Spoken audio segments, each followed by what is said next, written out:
The Disney stock is fumbling, bumbling, crumbling down below $100 and dropping even more.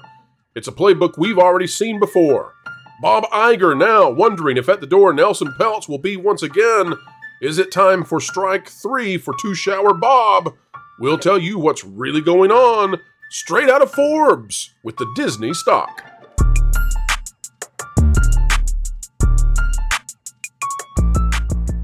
Hello folks, welcome back. Happy to have each and every one of you here today. We are not financial analysts here on the WDW Pro Channel, but what we are, well, we are observers of what's going on. And though you should make no financial decisions whatsoever based on anything that we ever say here, we have to tell you here when it comes to how we've been doing with Nelson Peltz and what's been going on with the Disney stock. We told you the stock would rise as he was waging that proxy battle. It did. We told you it would drop once he got out. It did. Again, folks, we're not giving you a financial advice. We're simply telling you basic principles of finance when it comes to corporations and their stock valuations. Why can't the mainstream media do that? We don't know. We can't figure that out either. Well, actually, we do. But we'll save that for a video for another day. Today, folks, we're going to show you how Forbes now has come out with analysis of what's really going on with the Disney stock. Why is it taking everybody by surprise, except for you, me, and others who have truthful eyes? Let's bring on the panel right now. We've got a report out of Forbes about the Disney stock. And folks, you can see today it's lower even than when the Forbes article was written. $98 now is where the Disney stock is. Don't know where it's going to land. Not giving you any kind of financial advice. Please don't listen to us for financial advice. But I will say this is playing out exactly the way that Nelson Peltz said it would, and he's looking more and more a genius every day as the stock goes down, having gotten out the mainstream media, which, by the way, we have learned in the last week or so, the mainstream media is utterly, impeccably truthful and honest and never lies about just how smart particular individuals are. They led us to believe that Nelson Peltz was a bumbling dunce and got out because he had been trounced and beaten and defeated. Turns out, no, that Nelson Peltz left the Disney stock just in time for the drop. Excuse me.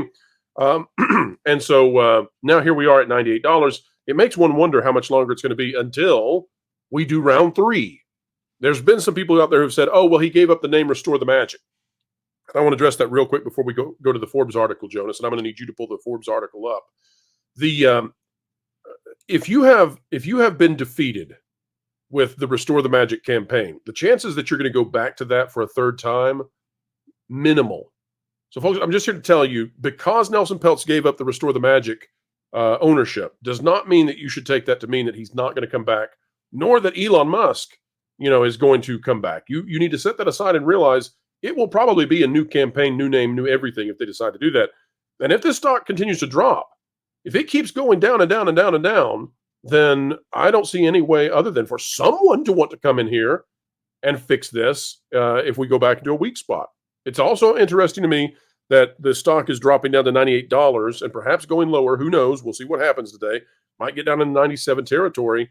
At the same time, that Inside Out 2 is restoring faith and hope in the theater industry that Pixar might be able to pull out of the doldrums of DEI. So we'll see. But Jonas, do you have the Forbes article from Caroline Reed ready to go? We may have lost. Oh, there's Jonas. Okay. Sorry, right, folks. my mic got turned off. No worries, no worries. All right, Jonas, if you'll just scroll down a little bit, it says, it's no surprise Disney stock price crashed below $100. Here's why. This by Caroline Reed. It says, Disney stock should be on a roll right now. Last month, the company signed a deal with the local government in Orlando, paving the way for it to build a 5th theme park at Walt Disney World as part of a $60 billion investment plan. Clarification, folks, too, I want to make here. There's the possibility. I don't believe Disney has any plans of opening a 5th theme park. And I think Epic Universe has damaged their ability to open a 5th theme park. Because were they to open a 5th theme park, it would have to be on the scale and level of Epic Universe, or else people are just going to go to Epic Universe. And so I don't see any reason they're going to want to do that. They need to bolster the theme parks at the bottom. Hollywood Studios, Epcot, Animal Kingdom. All 3 have struggles right now, and they've damaged those parks. So not sure they're going to do that. Instead of having a magic touch on its share price, the stock fell below $100 a share for the first time since February. There is good reason for this. Funny to me that this is coming out of Forbes. Finally, saying that the mouse has no clothes. Theme parks are the engine behind Disney profits. Its 6 resorts are grouped under its experiences division, which accounted for most of its $12.9 billion operating income last year. It was far from a flash in the pan, as Disney's latest results show. Over the 3 months to the end of March this year, Experiences generated $2.3 billion of operating income, which was almost 3 times more than the amount made by either of its other divisions, sports and entertainment. In other words, theme parks, that's what Disney is.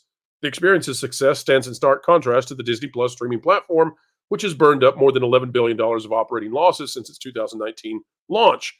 Folks, don't forget, the way we calculate the losses Disney has taken on this is we also consider not just the $11 billion of operating losses, but the investment costs that the company has put into this. And that's how we get into a $30 billion calculation of Disney taking a hit. In an attempt to capitalize on the success of its theme parks, Disney announced in September of 2023 that it would invest $60 billion in its Experiences division over the next decade. It was widely reported that this would all be directed at theme parks, but close reading of the filings reveals that the parks will only get half of the total, with the differences spent on Disney's cruise line as well as maintenance and technology upgrades. Nevertheless, the $30 billion investment in its theme parks is still around 60 times the sum on Disneyland Paris last year, so it is far from a Mickey Mouse amount. Seemingly against expectations, it cast a dark spell on Disney's stock price. When the investment was announced on September 19th of last year, Disney stock closed down 3.6% at $81.94, and it was one of the worst performers in the blue chip Dow. It was not a one-off. Now, it goes on to talk about in this article about how these investments into the theme parks are not playing off very well, but I've got another take that I want to add to what Caroline Reed is saying here, and that is that I think that if investors are already spooked about investment costs with the theme parks, I think they need to be paying very close attention to attendance issues. And I mean that strongly. Now, I'm not telling you folks how to where to go with your money or what to do with the stock, but I am saying that we have reported here for quite a while now that ever since April, that the Disney World attendance is on shaky ground at best, and it is not seemingly recovering based on everything we're hearing and seeing.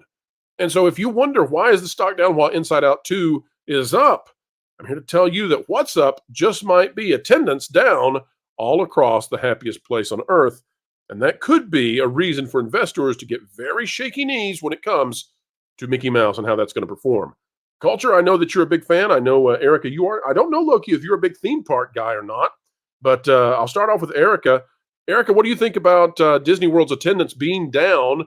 And what do you make of this article pointing out that the parks are the biggest part of the company? If they do not succeed at a high level, the company simply cannot succeed at a high level. Well, I mean, this has been going on for a while now, and we've seen a consistent decline since the whole Florida versus Disney thing went down. It's just been consistently down spiraling. And yeah, when you don't have a lot of people going into the parks, that's even less money. You don't have as much influx in their spending on food and beverage and park tickets and everything else. I've noticed a huge decline in the local vloggers, and I'm talking like the daily ones, because I check in on them throughout the day, every day. And I'm noticing on Main Street, just anywhere in the parks, you just see all these wide open spaces. And, once upon a time, pre-pandemic, it was just shoulder to shoulder. You couldn't even see the floor, like the ground hardly. And now there's just so much space in between guests that you just didn't see before. But yeah, it's looking really rough financially. I also think that since Universal's, since their announcement with a 5th park and their announcement with as large the scale of this park, and that's going back, about a couple of years now, and then coupled with what was going on in Florida and Disney, I think people just at that point were starting to pull back. And I think people have been consistently just rearranging their theme park vacations, and they're looking forward to Epic Universe. And I wonder if Epic Universe is really prepared for the tidal wave that I think is going to come their way. I think you're exactly right. I think for the shareholders out there, they need to be paying very close attention to the parks. As usual, I think Caroline's on top of it. I've been singing her praises for a while now, because I mean, she's telling the truth in a place that normally that's not happening or had stopped happening. I mean, they still employ Paul Tassi over there. But anyway, when you look at this, she's 100% right with, as Erika was pointing out, the fact that you can actually see bare ground around you at peak times at Magic Kingdom. That's surprising. And it's not the brilliant management of crowds that you would hear from the shills out there. Park attendance is down. Park attendance, honestly, and we have to be intellectually honest, is down at all the parks. Just Disney's, it's more so. So when you look at those parks, though, you're like, there used to be a lot of people here. This was everybody's annual getaway. This was, obviously the daily vloggers and stuff like that, which we happen to know some of them. But there aren't as many. They're not at Disney. I'm seeing more and more people in that line of work moving over to Universal and other offerings in Florida, which is surprising. I've seen some of them venturing to the great places like Dollywood and such. Park attendance is a key factor in Disney's success. You guys have all pointed it out. But because it's such a large proportion of their business, and because they haven't truly invested anything in the 4 big parks in Florida, that is their crown jewel, I don't know that they can turn it around. I agree with you, Pro. There's no chance at a 5th gate anytime soon, especially at the pace that they build. You can't take 7 years to try to catch up with Epic Universe. You should already have broken ground and be well on your way to gate 5 if you're going to do it.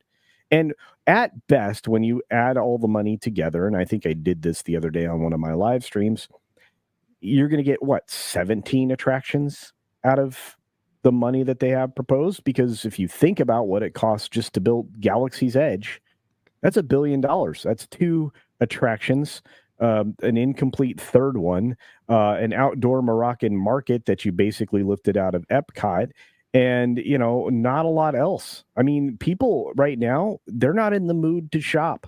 They might be in the mood to eat, but you can't build in a giant marketplace shopping location and do it again in another location, and that it's not gonna pay off. Not to mention the fact that you have to use your land very carefully. And Disney recently has not had a history of being able to do that. I can go on, but I strongly suspect that if theme park attendance continues to drop, there's going to be heck to pay in some of these quarterlies. I can't imagine the next earnings call. Summer's big, right, Erika?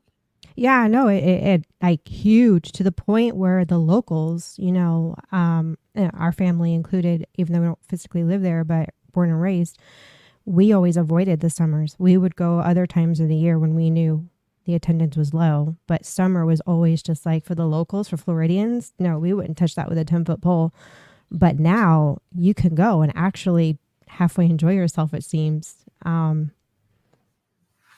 Now, there is one thing I want to throw in here about the stock price with Disney that I think is the theme parks. I'm starting to get the idea that theme parks do not move anyone's stock price, which is a fascinating thing to say when you have companies like Six Flags and Cedar Fair have just merged.